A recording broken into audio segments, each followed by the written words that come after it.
आम मंचरे पूजा पाउथिबा आम मानक प्रेरणार उत्स परम वंदनीय परम पूजनीय परम सम्माननीय डॉक्टर जी श्री गुरुजी पाखरे ए भव्य मंचरे सभापतित्व करुथिबा ए शिशु विद्या मंदिर योग्यतम सभापति माननीय संतोष कुमार भाई अग्रवाल महोदय मंचासीन अछंती। आजिकार मंचरे मंचासीन अछंती मान्यवर मुख्य अतिथि ओडिशा राजनीति जड़े स्पर्धित उच्चारण टिटलागढ़ विधायक माननीय श्रीयुक्त नवीन जैन भाई महोदय ए मंचरे उपस्थित अछंती मातृशक्तिर प्रतीक ए पंचायत समितिर अध्यक्षा माननीय श्रीमती मोनिका सिंह भोई महोदया एवं ए मंचरे उपस्थित अछंती ए विद्यालयर योग्यतम संपादक माननीय भीमसेन भाई स्वाई महोदय एवं सर्वोपरि ए शिशु विद्या मंदिर मुख्य मंगुआल ए विद्यालयर प्रधान आचार्य हेमंत भाई महोदय ता सहित मंच सामने उपवेशन करिथिबा आम योजनार शिक्षा विकास समिति योजना आधार में नुआपड़ा जिल्ला आसिथिबा जिला प्रमुख माननीय ध्रुव भाई पात्र महोदय एवं सर्वोपरि ये अंचल समस्त बुद्धिजीवी ज्ञानी गुणी सुधीमंडली समस्त ये उपस्थित अछंती समस्त को नमन करुछि वंदन करुछि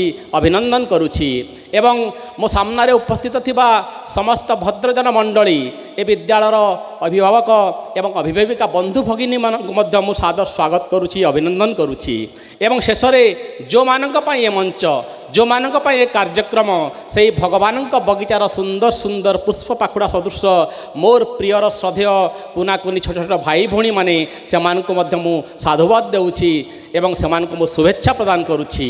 प्रिय बंधुगण आज एक पवित्र मुहूर्त आम मान पाखे उपगत होती शिक्षा विकास समिति योजना आधार में ये जो विद्यालय 36 गोटी वर्षा बसंत शीत हेमंत शरत को अतिक्रम कर आसी आज 36 वर्ष पदार्पण कर सारी से कृतज्ञता ज्ञापन करुछि धन्यवाद देउछि सैतला अंचल समस्त बुद्धिजीवी मानक कारण सैतला एक वीर माटी सैतला एक प्रज्ञार माटी सैतला एक पूज्य माटी यही माटी समग्र भारत वर्ष को प्रतिरक्षा क्षेत्र में एक अग्रणी भूमिका नहीं एठिका स्थान में जो आयुध निर्माण कारखाना तैयारी करने सुजोग दि जाइए ये भारत मातार सुरक्षा आम मानकर बलिदान आम मानकर ये जो कर्तव्य प्रति जो आम सचेतन अच्छू सेटा जना पड़ुछि भारत प्रति आते आम केते भल पाउछु भारत माँ को यही मंचरे किछिटा शब्द नहीं कि मुझे किछिटा कथा ये रखी ए मो प्रियर जो भाई भौणी मान अच्छा पाठ पढ़ाई आसुँच माँ बापा मैंने आसुँच से किसी शब्द सुमन अर्पण करी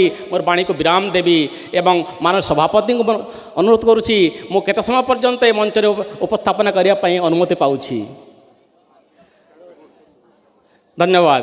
प्रिय बंधु भगिनीगण ये जो योजना शिक्षा विकास समिति ए विषय आम जाना निहाती दरकार अच्छी ये गोटे विद्यालय केवल गोटे साधारण पाठ पढ़ा विद्यालय नुह ये हूँ गोटे मनीष गढ़ा कारखाना यही कारखाना आम एक पूर्णांग मनीष तैयारी करने चाहूँ आम विद्यालय गोटे निर्दिष्ट लक्ष्य रही आम समस्ते से लक्ष्य को जाना दरकार अच्छी जे सरस्वती शिशु विद्या मंदिर केवल सैतला नुह समग्र भारत वर्ष में 30,000 गोटी विद्यालय एवं ओडिशा रे शिक्षा विकास समिति अधीन 1000 गोटी विद्यालय गोटे ढांचा गोटे पद्धति गोटे प्रक्रिया रे शिक्षादान करा जाउछि एटी आम गोटे पूर्णांग शिशु को गढ़िया चाहूँ शारीरिक मानसिक एवं बौद्धिक स्तर में से पूर्ण होइथिबो एवं आगामी दिन में पाठ पढ़ी सारा पर से केवल गोटे अर्थ रोजगार करिबार गोटे मशीन होकर रहीजिब नाही से भारत प्रति तार कर्तव्य कौन अच्छी ता भीतर राष्ट्रबोध रहिबो ता भीतर हिंदुत्व निष्ठता रहिबो आम लक्ष्य आम कहिछु जो छात्र बा छात्री अध्ययन करिवे से राष्ट्र प्रेम ओतप्रोत होते एवं हिंदुत्व निष्ठ होते एवं गिरी कंदर भितर रोकवा आदिवासी ठू आरंभ कर दलित वर्गर समस्त छात्र छात्री माने केमिति मुख्य स्रोत में सामिल हो पारे भीतर रही अंतर्निहित प्रतिभा को केमिति विकास करें से योजना क्रियाशील होती ए योजना कहीं आवश्यकता पड़ा तापर संक्षिप्त आम जाना दरकार अच्छी। प्रिय बंधु भगिनीगण यही भारत वर्ष को आम अतीत विश्वगुरु बोली कहूले गोटे सोने का चिड़िया बोली कहूले किंतु आज से विश्वगुरु कौन हो जाए आज विश्वर निम्नतम स्थान रही आज आम समस्ते इंग्राजी शिक्षा पछरे गोड़े पाश्चात्य विमुखी हो जाए पाश्चात्य शिक्षा इंग्राजी शिक्षा आमको आकर्षित करुच्ची आम निजत्व को आम हरई सारी କାହିଁକି ଏମିତି ହେଲା ମୁଁ ଆପଣମାନଙ୍କୁ ମନେ ପକାଇ ଦେବା ପାଇଁ ଚାହିଁବି। ସନ୍ 1835 ମସିହାରେ ଜଣେ ଇଂରେଜ ବଲାଟ ଆସିଥିଲେ ଏ ଦେଶକୁ। ତାଙ୍କ ନାମ ଥିଲା ଲର୍ଡ଼ ମେକଲେ। ଲର୍ଡ଼ ମେକଲେ ଭାରତବର୍ଷର ଆମୂଳଚୂଳ ପରିଦର୍ଶନ କଲେ। କାଶ୍ମୀରଠୁ କନ୍ୟାକୁମାରୀ, ଦ୍ୱାରକା ଠାରୁ ଆମର ମହୋଦଧି ପର୍ଯ୍ୟନ୍ତ ଏ ସମଗ୍ର ଭାରତବର୍ଷକୁ ଦେଖି ଅନୁଧ୍ୟାନ କଲେ ଯେ ଏହି ଭାରତବର୍ଷରେ 3 ଲକ୍ଷ ଗୁରୁକୁଳ ବିଦ୍ୟାଳୟ ରହିଛି, ଗୁରୁକୁଳ ଆଶ୍ରମ ରହିଛି ଏବଂ ସେ ଗୁରୁକୁଳମାନଙ୍କରେ ଅତି ଉଚ୍ଚ ମାନର ଶିକ୍ଷା ପ୍ରଦାନ କରାଯାଉଛି ସଂସ୍କୃତ ଭାଷାରେ। ଯଦି ଏଇଭଳି ଶିକ୍ଷା ପଦ୍ଧତି ଏ ଦେଶରେ ଚାଲୁ ରହିବ ତାହେଲେ ଦୀର୍ଘ ଦିନ ଧରି ଏମାନଙ୍କୁ ଶାସନ କରିବା ସମ୍ଭବ ହେବ ନାହିଁ। ତେଣୁ ବିଦେଶରେ ରହୁଥିବା ତାଙ୍କର ପିତାଙ୍କୁ ସେ ପତ୍ର ଲେଖିଲେ ଓ ଭାରତର ସମଗ୍ର ଅଞ୍ଚଳକୁ ଉତ୍ତରରୁ ଦକ୍ଷିଣ, ପୂର୍ବଠୁ ପଶ୍ଚିମ ସବୁବେଳେ ପରିଦର୍ଶନ କରି ଦେଖିଛି ଯେ ଏହି ଭାରତବର୍ଷରେ ଯଦି ଏ ଉନ୍ନତ ଶିକ୍ଷା ରହିବ ତାହେଲେ ଆମେ ଏମାନଙ୍କୁ ପରାଧୀନ କରି ରଖିପାରିବା ନାହିଁ। ପ୍ରଥମେ ଏମାନଙ୍କ ଶିକ୍ଷା ପଦ୍ଧତିକୁ ଭାଙ୍ଗିବାକୁ ପଡ଼ିବ। ତେଣୁକରି ଗୋଟେ ନୂତନ ଶିକ୍ଷା ଆଇନ ପ୍ରଣୟନ କଲେ ସେମାନେ, ଇଂରାଜୀ ଶିକ୍ଷା ଆଇନ ପ୍ରଣୟନ କଲେ ଏବଂ ଯାହାଫଳରେ ଆମେ ଆମର ମୂଳ ସତ୍ତାକୁ ଭୁଲିଗଲେ।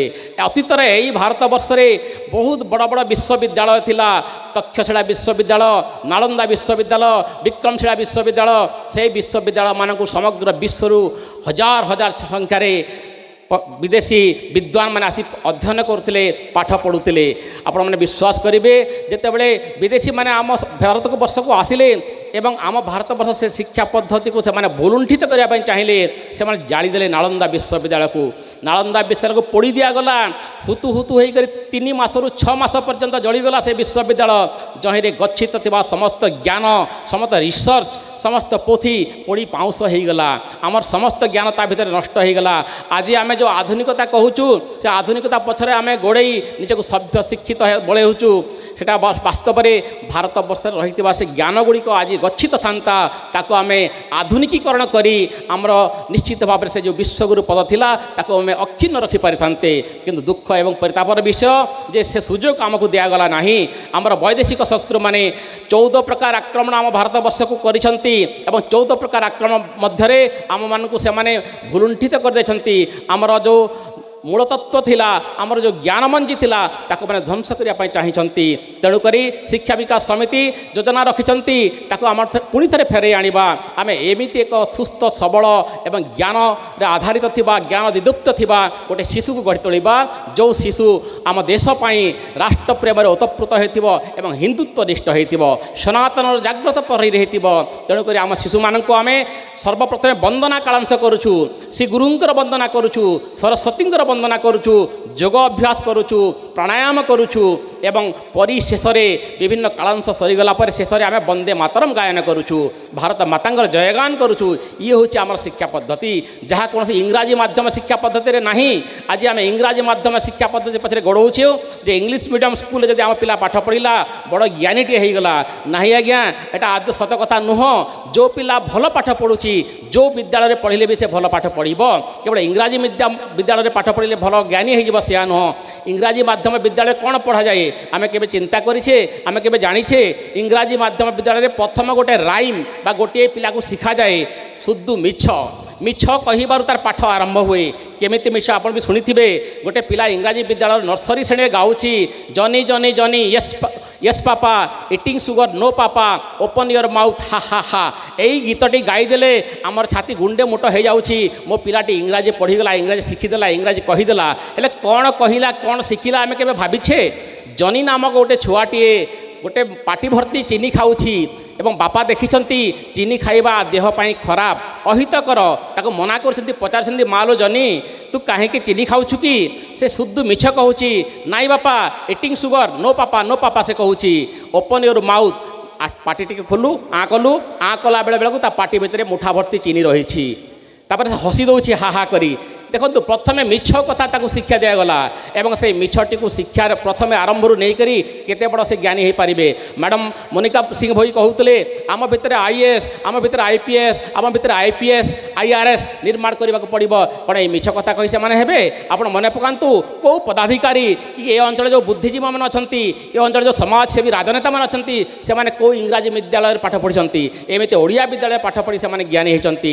ତେଣୁକରି କୁହାଯାଇଛି ଏଇ ମାଟିରେ ଜଣେ ଅମର ସନ୍ତାନ ସନ୍ତାନ କହିଛନ୍ତି ଉଚ୍ଚ ହେବା ପାଇଁ କର ଯେବେ ଆଶା ଉଚ୍ଚ କର ଆଗେ ନିଜ ମାତୃଭାଷା ମାତୃଭୂମି ମାତୃଭାଷାରେ ମମତା ଯାହୃଦେ ଜନମି ନାହିଁ ତାକୁ ଯଦି ଜ୍ଞାନୀ ଗଣରେ ଗଣିବା ଅଜ୍ଞାନ ରହିବେ କାହିଁ। ତେଣୁକରି ମା ଏବଂ ମାତୃଭାଷା ମା ମାଟି ପାଇଁ ଯାହାର ଦରଦ ନାହିଁ ଯାହାର ଚିନ୍ତା ନାହିଁ ସେ କେବେ ଯେତେ ବଡ଼ ଲୋକ ହେଲେ ମଧ୍ୟ ବଡ଼ ହୋଇପାରିବ ନାହିଁ। ତେଣୁ ଆମେ ଗୋଟେ ବଡ଼ ଲୋକ ନିର୍ମାଣ କରିବା ନାହିଁ, ଆମେ ଗୋଟେ ଭଲ ଲୋକ ନିର୍ମାଣ କରିବା। ଗୋଟେ ବଡ଼ ମଣିଷ ହେବା ଅପେକ୍ଷା ଗୋଟେ ଭଲ ମଣିଷ ହେବା ସମାଜ ପାଇଁ ପରିବାର ପାଇଁ ଦେଶ ପାଇଁ ଅତ୍ୟନ୍ତ ଜରୁରୀ ହୋଇଛି। ତେଣୁ ଆମେ ଗୋଟେ ଭଲ ମଣିଷ ନିର୍ମାଣ କରିବା। ସେଇଥିପାଇଁ ଏ ଶିକ୍ଷା ବିକାଶ ସମିତି ଆଧାରରେ 30,000 ବିଦ୍ୟାଳୟରେ ଗୋଟିଏ ଢାଞ୍ଚାରେ ଶିକ୍ଷା ପ୍ରଦାନ କରାଯାଉଛି। ଆମ ଗୁରୁଜୀ ଗୁରୁମା ମାନେ ହେଉଛନ୍ତି ସେବାବ୍ରତୀ, ତାଙ୍କୁ ଆମେ ସେବାବ୍ରତୀ କରୁଛୁ। ଏଥିପାଇଁ କୌଣସି ସରକାରୀ ଅନୁଦାନ ମିଳେ ନାହିଁ।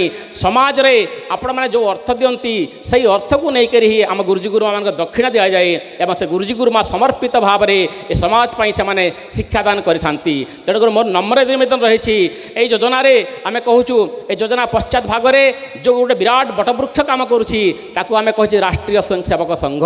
ରାଷ୍ଟ୍ରୀୟ ସ୍ୱୟଂସେବକ ସଂଘ ଆମର ପରମ ବନ୍ଦନୀୟ ଡକ୍ଟରଜୀଙ୍କ ଦ୍ୱାରା ଆରମ୍ଭ ହୋଇଥିଲା 1925 ମସିହାରେ। ଏ 2025ରେ 100 ବର୍ଷ ପୂର୍ଣ୍ଣ ହେଉଛି। ଏହାକୁ ଆମେ ଶତାବ୍ଦୀ ବର୍ଷ ବୋଲି କହୁଛୁ।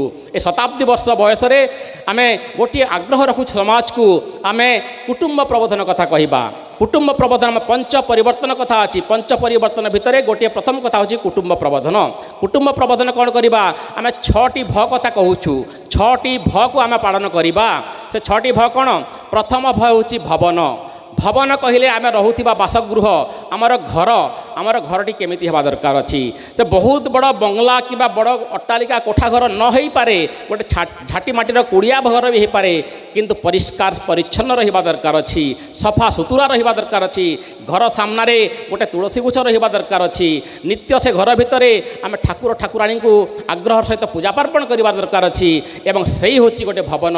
ସେମିତି ଏକ ଭବନ ଏ ସନାତନୀ ଧର୍ମ ଏ ହିନ୍ଦୁ ଧର୍ମ ଆଗ୍ରହ ରହୁଛି। ଆମର ପ୍ରଥମ ଭଟି ହେଉଛି ଭବନ।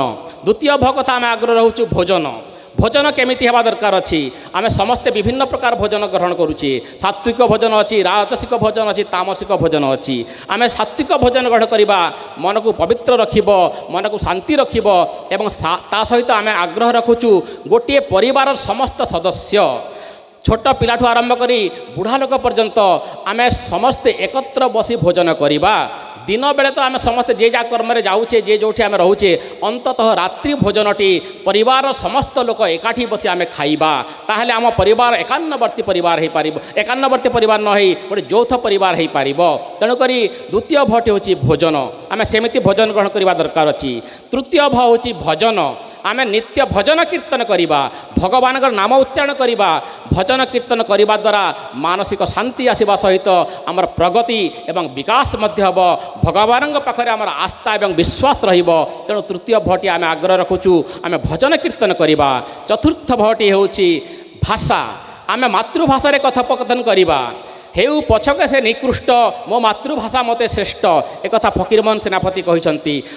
ମାଆର ଭାଷା, ମାଟିର ଭାଷା, ଜନ୍ମଭୂମିର ଭାଷା, ସେଇ ଭାଷା ମୋ ପାଇଁ ଶ୍ରେଷ୍ଠ। ଆମେ ପାଠ ପଢ଼ିବା, ବିଭିନ୍ନ ଭାଷା ଶିଖିବା, ଆମେ ଜ୍ଞାନ ଅର୍ଜନ କରିବା। ବିବେକାନନ୍ଦ ସେ ବିଦେଶକୁ ଯାଇ ବିଦେଶ ଲୋକମାନଙ୍କୁ ହିନ୍ଦୁତ୍ୱ ବିଷୟରେ ଶିକ୍ଷା ଦେଇ ଆସିଥିଲେ। ସେ ଅନେକ ଇଂରାଜୀରେ ଉଚ୍ଚ ମାନର ବକ୍ତବ୍ୟ ରଖିପାରୁଥିଲେ। ଆମେ ଇଂରାଜୀ ପଢ଼ିବା, ଚାଇନିଜ୍ ପଢ଼ିବା, ପର୍ତ୍ତୁଗୀଜ ପଢ଼ିବା, ସମସ୍ତ ବିଦେଶୀ ଲାଙ୍ଗୁଏଜ୍ ପଢ଼ିବା, କିନ୍ତୁ ମାତୃଭାଷାକୁ ଆମେ କେବେ ଭୁଲିବା ନାହିଁ।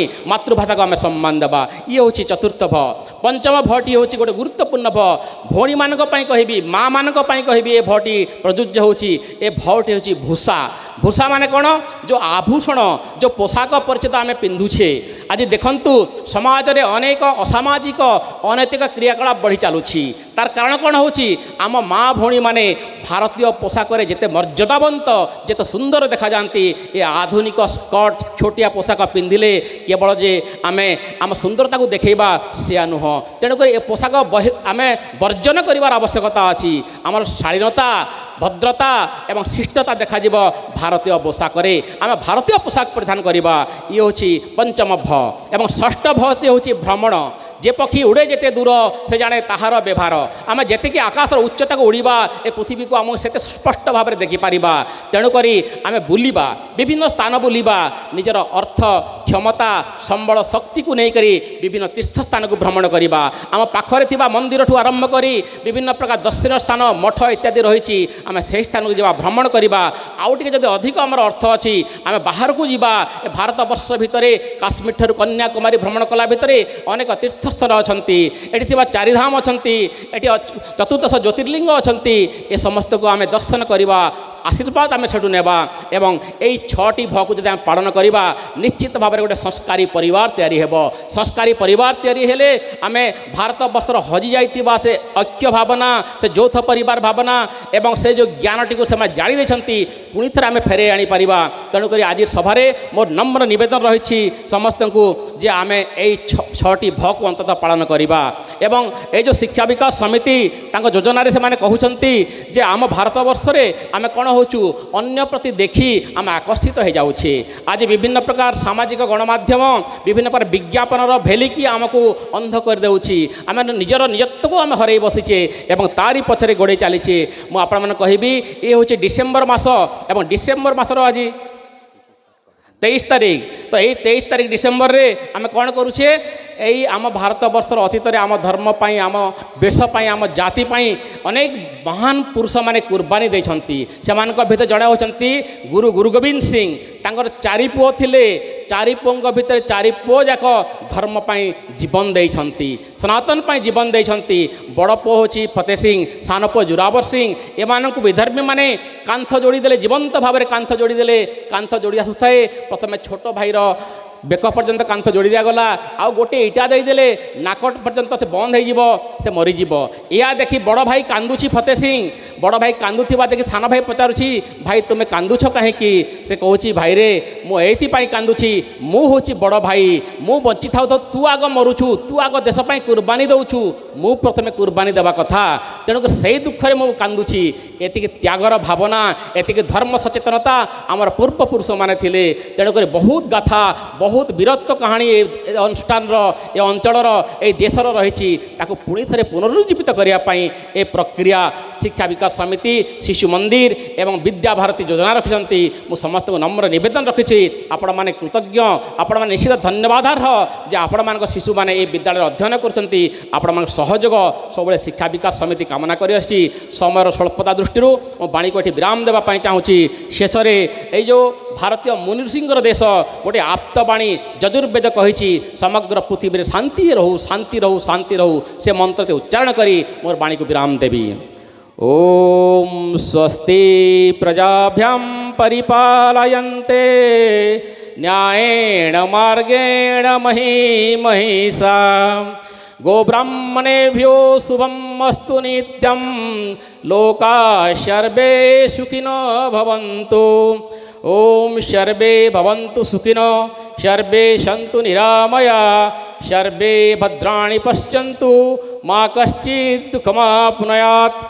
समस्तंकर सुख जीवन कामना करुच्ची निरामय जीवन कामना करुच्ची मो वाणी को ये विराम करुच्ची मत ये डाकिले सम्मान देले दुई पद कहवाई सुजोग देले तेणु मु कृतज्ञता ज्ञापन करुच्ची परिचालना समिति पाखरे प्रधान गुरुजी पाखरे संपादक सभापति पाखरे एवं मो कथा शुणी आपण मान पाखरे कृतज्ञता ज्ञापन करी वाणी को विराम देउछि। वंदे उत्कल जननी भारत माता की जय।